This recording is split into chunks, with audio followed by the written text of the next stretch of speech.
हमारे कर्म के अनुसार हमें नरक मिलते हैं। कई जगह पर 21 प्रकार के नरकों का वर्णन आया है और कहीं पर 28 प्रकार के नरकों का वर्णन आया है। नरका नाम भगवन कि में देश विशेषात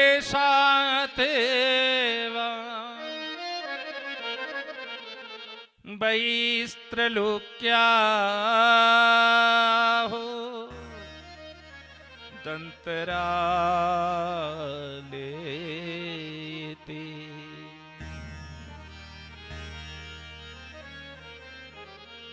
महाराज, आपने जो नरकों के बारे में बताया वो नरक यहीं रहे हैं या कहीं बाहर है? यहीं है या बाहर है?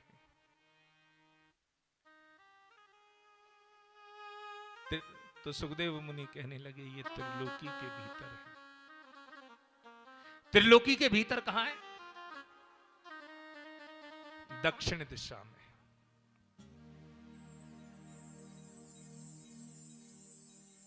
अच्छा महाराज,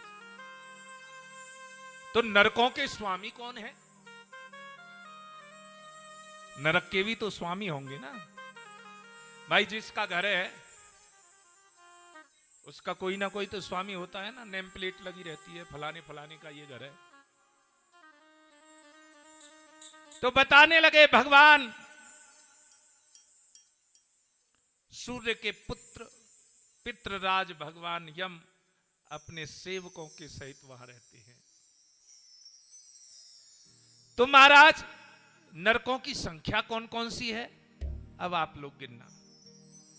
पहला है तामिश्र, अंधतामिश्र, रौरव, महारौरव, कुंभीपाक, कालसूत्र, असिपत्रवन, सुकरमुख, अंधकूप, कृमिभोजन, संदस, तप्तश्रूमी, वज्रकंटक, शालमनी, वैतरणी, पयोद, प्राणरोध, विशसन, लालाभक्ष, सारमेयादन, अविची और आयपान।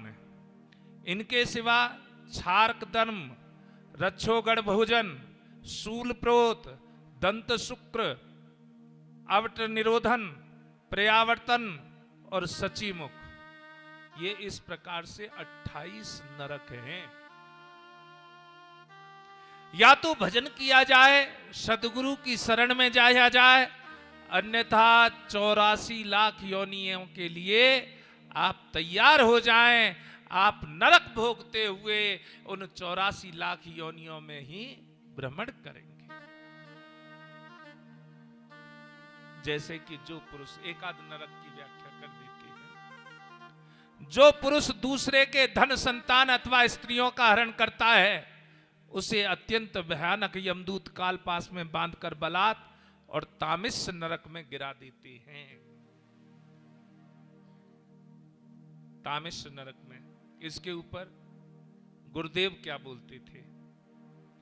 पीली पाग पिरो पीतांबर पर नारी को वे तकते।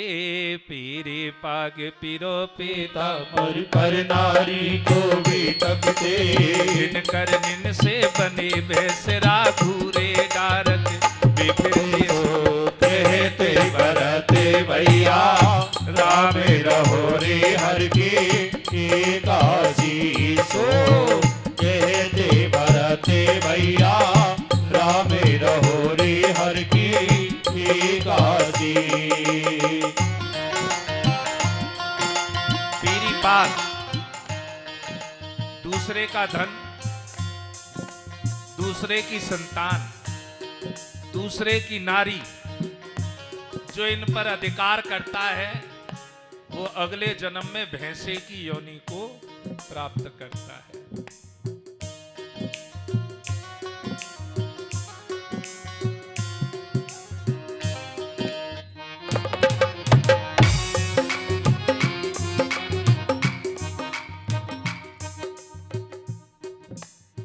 नरकों का तो अलग अलग विधान है। गुरुदेव ने जो बात कही थी उसके ऊपर मुझे मनी मन हंसी आ रही है। गुरुदेव ने लिखा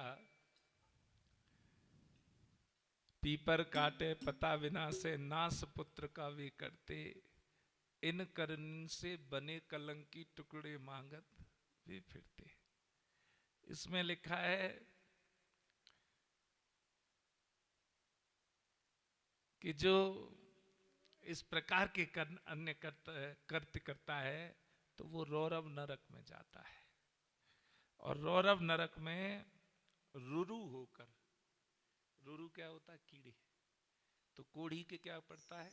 कीड़े पड़ते हैं, उसके तन तन में रुरु यानी कीड़े पड़ जाते हैं। एक संत थे श्री धाम वृंदावन में,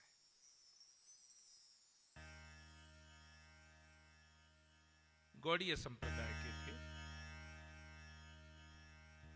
हम तो विष्णु स्वामी हैं, श्री विष्णु स्वामी। विष्णु स्वामियों से ही गौड़ीय, वल्लभ पंथ, ये सब।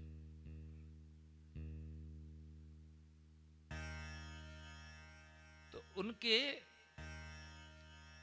जांग में कोई फोड़ा निकला,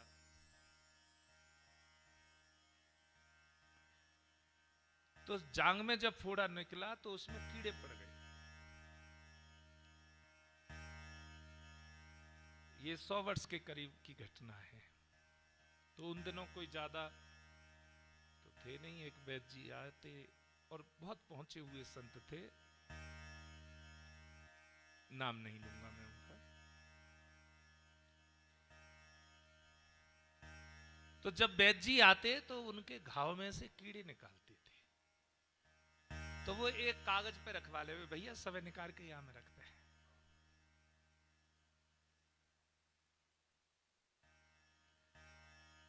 और जब वैद्य चला जाता, पट्टी को खोलते और उन कीड़े ने फिर वही में रख ली गई जो घाव था। तो एक दिन वैद्य जी ने उन्हें पकड़ लिया, क्योंकि इतनी मैं दवाई कर रहा हूं, ये फिर भी ठीक नहीं हो रहे। तो वैद्य जी ने पकड़ा तो कहने लगे, महाराज जी ये रोजाना क्या करते हो? तो उन्होंने कहा कि मैं इसी जन्म में सब भोगना चाहता हूं, आगे नहीं जाना चाहता। और जब ये कीड़े मुझे काटते हैं, मुझे वेदना होती है, और वेदना होने पर मेरे मुख से केवल एक ही कृष्ण कृष्ण कृष्ण कृष्ण कृष्ण कृष्ण। वो वेदना मुझे अच्छी लगती है, मैं कृष्ण कृष्ण कृष्ण कृष्ण बजता हूं, और एक पल के लिए भी कृष्ण को नहीं भूलता। ये वेदना ही मेरे जीवन का सार बन चुकी है। महाराज, मैं इसी जन्म में सब भोग कर केवल उस कृष्ण को पाना चाहता हूं। कीड़े तन में क्या पूरे शरीर में पड़ जाएं, एक अंग नहीं, चाहे पूरे शरीर में पड़ जाएं, लेकिन मैं आगे नहीं जाना चाहता, मैं यहीं भोगना चाहता हूं। तो नरकों का बखान आया। मेरे हिसाब से कहते हैं कि दक्षिण की तरफ में यमपुरी है, वहां पर नरकों का भोग है। मेरे नहीं, नरक यही है, स्वर्ग भी यही है, और नरक भी यही है। ये तुम्हारी ऊपर है कि तुम नरक भोग रहे हो या स्वर्ग भोग रहे हो। बहुत से तो नरक में भी स्वर्ग। एक दृष्टांत सुनाते थे महाराज जी।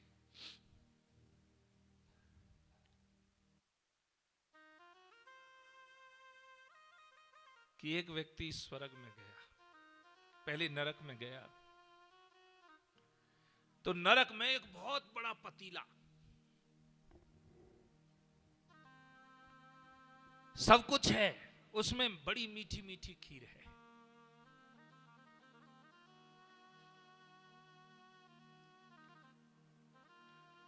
वृक्ष भी है, फल भी लगे हुए हैं,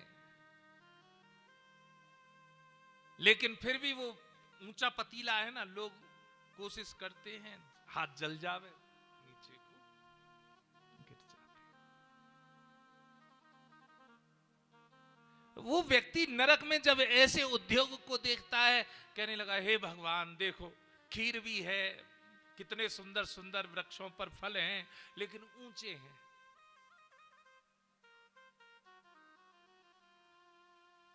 यही नरक है कि सब कुछ होते हुए भी खा नहीं सकते।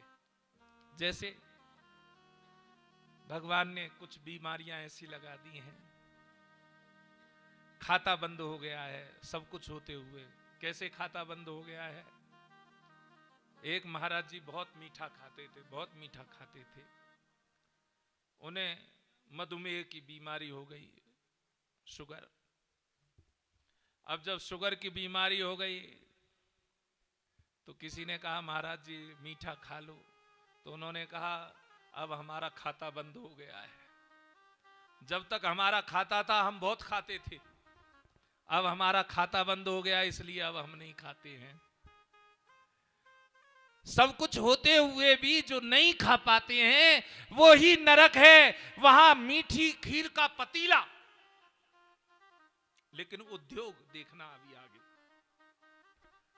वो व्यक्ति कहने लगा राम राम राम राम, भगवान किसी दुश्मन को भी नरक ना दे। स्वर्ग में गए, स्वर्ग में भी ऐसे ही पतीला है ऊंचाई पर,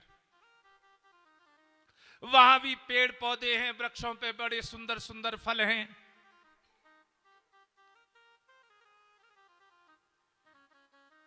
तो कहने लगे स्वर्ग में भी और नरक में भी एक जैसा भोजन, हद हो गई। वहां भी खीर का पतीला, यहां भी खीर का पतीला। तो कहने लगा भैया तुम तो भूखे रहते होंगे स्वर्ग में भी रह के, भूखे हम क्यों रहे? तो क्या तुम्हें खीर पलट के मिल जाती है कि नहीं? तो फिर तुम खीर कैसे खाते हो? कि बुद्धि से। कि बुद्धि से कैसे? कि भगवान ने इतने सुंदर वृक्ष दे रखे हैं, हमने इन्हें काट कर सीढ़ी बनाई है। हमने इसे काटकर सीढ़ी बनाई है और सीढ़ी के द्वारा चढ़ते हैं। एक आदमी ऊपर ते खीरे पलट तो जाए और नीचे ते खाते जाए। समझे नहीं समझे? उद्योग से ही स्वर्ग है और उद्योग से ही नरक है। यदि तुम उद्योग नहीं करोगे, तुम कहो हमारे भाग्य में होएगी तो बस आ जाएगा सब ठीक है, उद्योग करना ही पड़ेगा। और जब आप उद्योग करेंगे तो स्वर्ग और नरक दोनों रास्ते अपने आप खुल जाएंगे।